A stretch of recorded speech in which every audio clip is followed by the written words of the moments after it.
He was the man I remembered. Charlie looked at my own hands for a minute, then up at me. The Burke he knew never had a tattoo, but he nodded, just as I had. Charlie was a tightrope dancer. Perfect balance was his survival tool. His nod told me not to worry about whether he believed the story that I was Burke's brother.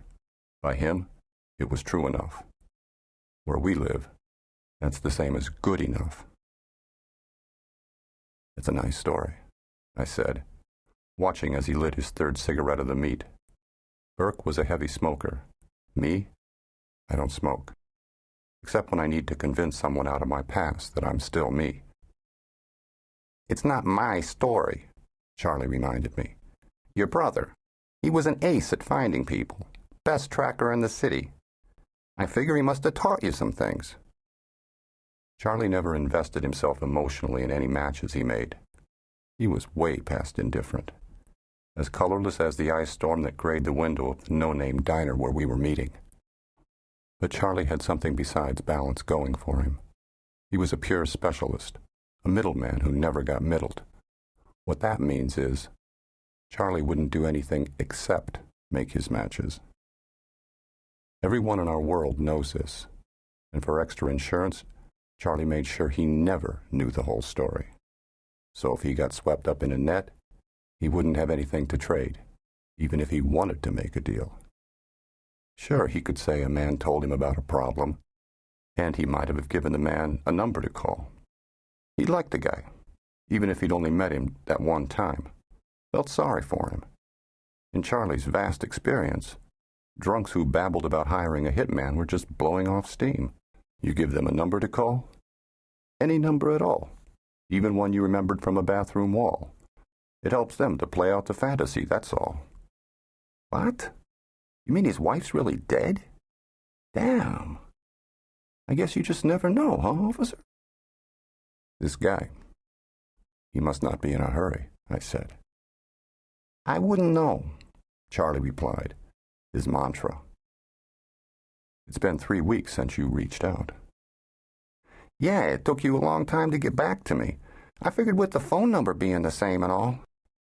Most of those calls are people looking for my brother. I can't do a lot of the things he used to do. Yeah, he said in unspoken, I don't want to know, woven through his voice like the anchor thread in a tapestry. But still, 3 weeks, I reminded him. I mean, how do you know the guy still wants whatever he wants? Charlie shrugged. You get paid whether I ever call him or not? Charlie lit another cigarette.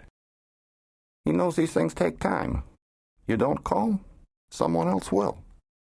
I waited a few seconds, then said, You want to write down his number for me? I'll say the number, the ferret told me. You want it on paper? You do the writing. City people call winter the hawk, not because of the way it swoops down, but because it hunts. Gets cold enough in this town, people die. Some freeze to death waiting for the landlord to get heat back into their building. Some use their ovens for warmth and wake up in flames. Some don't have buildings to die in. I pulled out a prepaid cell phone, bought in a South Bronx bodega from a guy who had a dozen of them in a gym bag, and punched in the number Charlie had given me. A 718 area code. Could be anywhere in the city except Manhattan, but a landline for sure. Hello. White male, somewhere in his 40s. You were expecting my call? I said. Who are... Oh, okay, yeah. I might be able to help you, but I can't know unless we talk. Just tell me. You know the city? If you mean Manhattan, sure. You got transportation? A car? That'll do, I said. I gave him the information I wanted him to have, walked to the end of the alley I'd been using as an office, and put the cell phone on top of a garbage can. Whoever found it would see there were plenty of minutes left. Probably use it to call his parole officer. I pulled the glove off my left hand, fished a Metro card out of my side pocket, and dropped below the sidewalk. Charlie, said the little black man with the ageless aristocratic face.